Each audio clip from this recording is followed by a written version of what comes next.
Connon Bible में एक किरदार है जिसका नाम कोनान है। वो तकरीबन 3150 कबल अज़ मसीह में पैदा हुआ।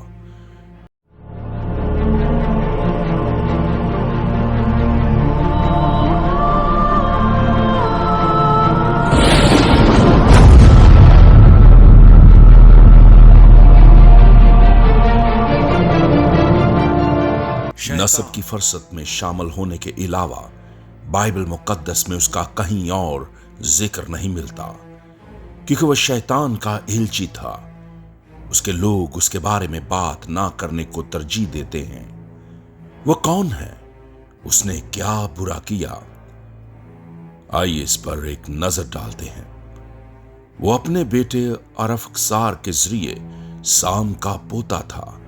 तूफान नूह से पहले के आखिरी दिनों में जब जमीनी औरतों से शादी करने वाले गिरे हुए फरिश्तों ने उन्हें बताया कि वह सब तूफान से मिट जाने वाली हैं, तो उन्होंने चट्टानों पर कुछ नविश्ता लिखकर आने वाली नस्लों को कुछ इल्मी बातें समझाईं।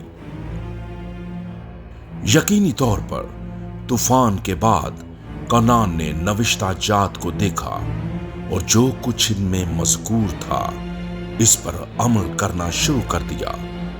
इसी तरह वो और उसका इलाका बिगड़ गया। उसने साम और अपने दादा नूह से इस बात को पोशीदा रखा। उस वक्त का बदअनवान ग्रोह हाम और उसकी औलाद थी जो यहोवा खुदा के खिलाफ थी। अगर आप बाइबल सिनारियो के बुर्ज का मुशाहदा करते हैं तो ये दोनों ग्रोह आपस में मिल गए थे। नमरूद शिवशंकर के साथ जो कूशी थे, साम के बेटे भी शामिल थे।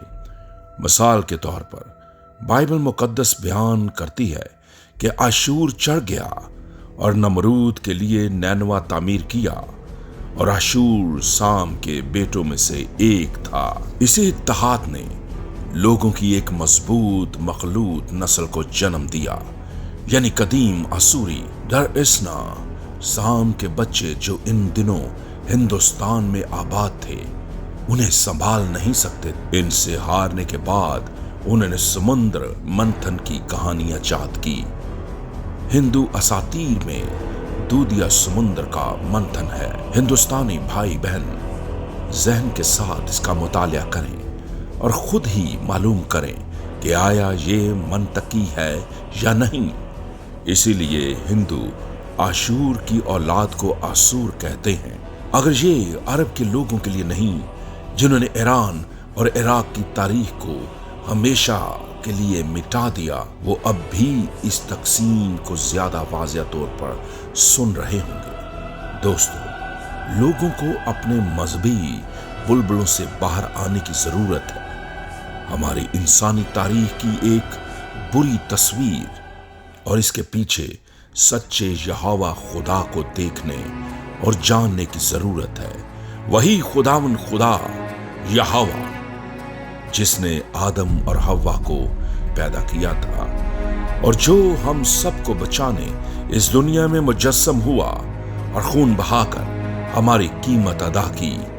अब जो उस पर ईमान लाएगा वही नजात पाएगा, वरना सब इब्लीस के साथ फना होंगे। जय यशोह मसीह।